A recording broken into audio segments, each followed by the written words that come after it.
Hello good morning guys. ಇವತ್ತಿನ second lock start ಮಾಡೋಣ. Lock start ಆದರೂ ಇನ್ನೂ ಯಾಕೆ ಎದ್ದಿರಂತ ಯೋಚನೆ ಮಾಡ್ತಿದ್ದೀರಾ? ಏನಕ್ಕೆ ಅಂದರೆ ಹೊರಗಡೆ ತುಂಬ ಮಳೆ ಬರ್ತಾ ಇದೆ ಅಂತ ಕೆಲಸ ಮಾಡದಿರೋಕ್ಕಾಗತ್ತಾ? ಆದರೂ ಮಾಡಲೇಬೇಕು ಅಂತ ಇವತ್ತು ಬೆಳಗ್ಗೆ ಸ್ನಾನ ಮಾಡೋಕೆ ಹೋದೆ. ಈಗ ಸ್ನಾನ ಮಾಡ್ಕೊಂಡು ಬಂದೆ. ಈಗ ರೆಡಿಯಾಗಿ ಕಾಫಿ ಎಲ್ಲ ಕುಡ್ಕೊಂಡು ಕೆಲ್ಸಕ್ಕೆ ಹೋಗೋಣ ಬನ್ನಿ. First Himalayan body lotion, next new year roll on, ಅದನ್ನೆಲ್ಲನೂ ಹಚ್ಕೊಂಡು ನೀಟ್ ರಸಪ್ ಆಗೋಣ ಅಂತ ಈ ಥರ ರೆಡಿ ಆದೆ. ನನ್ನ ಫೇವ್ರೆಟ್ ಸನ್ಸ್ಕ್ರೀಮ್ನೇ ಮರ್ತ್ಬಿಟ್ಟಿದ್ದೆ. ಸೊ ನನ್ನ ಫೇವ್ರೆಟ್ ಸನ್ಸ್ಕ್ರೀಮ್ ತೊಗೊಂಡು ಈ ಥರ ಹಚ್ಕೊಂಡೆ. ನೋಡಿ ಈ ಥರ ಸಖತ್ತಾಗಿದ್ದೀನಿ ಅಲ್ವಾ? ಅಪ್ಪೇ ಇದು ಯಾವ್ದೋ ಫ್ಲಾಶ್ ಬ್ಯಾಕ್ ರೆಬಲ್ ಸ್ಟಾರ್ ಅಂಬರೀಶ್ದು ಹಳೇದು ಅಕ್ಕಿಲ್ಲ ಬೆಳೆ ಇಲ್ಲ ಚಕ್ರ ಕತೆ ಇದಂಗಿದೆಯಲ್ಲಪ್ಪೇ. ಇನ್ನೇನು ಕೆಲ್ಸಕ್ಕೆ ಟೈಮ್ ಆಯ್ತಲ್ಲ ಅಂತ ವಾಚ್ ಹಾಕೊಂಡು ಕೆಲ್ಸಕ್ಕೆ ಹೋಗ್ತಾ ಇದ್ದೆ. ಆದರೆ ಇನ್ನೂ ಮಳೆನೇ ನಿಂತಿರಲಿಲ್ಲ. ಅದಕ್ಕೆ ಯಾಕೋ ಕಾಫಿ ಕುಡ್ಬೇಕಲ್ಲ ಅನಿಸಿ ಕಾಫಿ ಮಾಡ್ಕೊಳ್ಳೋಣ ಅಂತ ಹೋದೆ.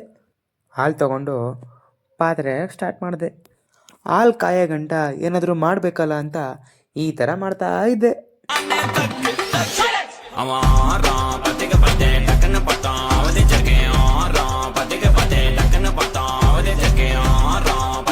ಡ್ಯಾನ್ಸ್ ಮಾಡ್ತಾ ಮಾಡ್ತಾ ಹಾಲು ಬಂದ್ಬಿಟ್ಟಿತ್ತು. ಹಾಲು ತಗೊಂಡು ಕಾಫಿ ಮಾಡಿಕೊಂಡೆ. ಕಾಫಿ ಕುಡಿತಾ ಕುಡಿತಾ ಇನ್ಸ್ಟಾಗ್ರಾಮ್ನ ಸ್ಕ್ರೋಲ್ ಮಾಡಿಕೊಂಡು ಅವರು ಡ್ಯಾನ್ಸು ರೀಲ್ಸು ಆ್ಯಕ್ಟಿಂಗ್ ನೋಡಿಕೊಂಡು ಟೈಮ್ ಪಾಸ್ ಮಾಡ್ತಾ ಇದ್ದೆ. ಕಾಫಿ ಕುಡಿದ್ಮೇಲೆ ಬ್ಯಾಗ್ನ ಮತ್ತು ಹೆಲ್ಮೆಟ್ನ ಎತ್ಕೊಂಡು ಈ ಥರ ರೆಡಿಯಾಗಿ ಕೆಲ್ಸಕ್ಕೆ ಹೋಗೋಣ ಅಂತ ಮೆಟ್ಲು ಇಳ್ಕೊಂಡು ಕೆಳಗೋಗ್ತಾ ಇದ್ದೆ. ಸೊ ಇಲ್ಲಿದೆ ನನ್ನ ಬೈಕ್ನ ಹತ್ಕೊಂಡು ಫಸ್ಟ್ ಹೋಗಿದ್ದೆ ತಿಂಡಿ ಮಾಡೋಕ್ಕೆ. ಅದೇ ಇಡ್ಲಿ ಸಾಂಬಾರು. ಅದಾದಮೇಲೆ 500 ರೂಪಾಯಿ ಪೆಟ್ರೋಲ್ ಹಾಕ್ಸ್ಕೊಂಡು ಕೆಲಸನ ಸ್ಟಾರ್ಟ್ ಮಾಡಿದೆ.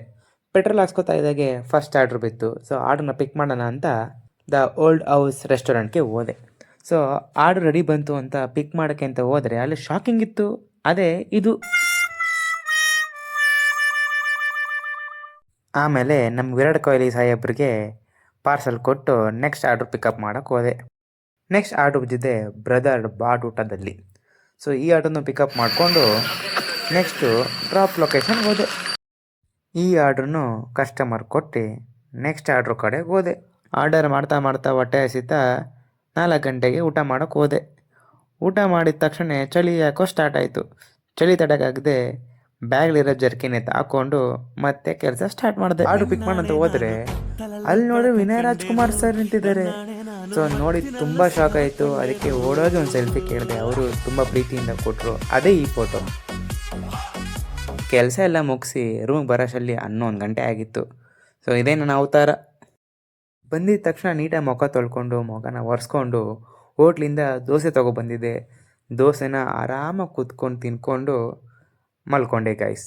ಇದಾಗಿತ್ತು ಇವತ್ತಿನ second vlog. Thank you for watching guys. Good night.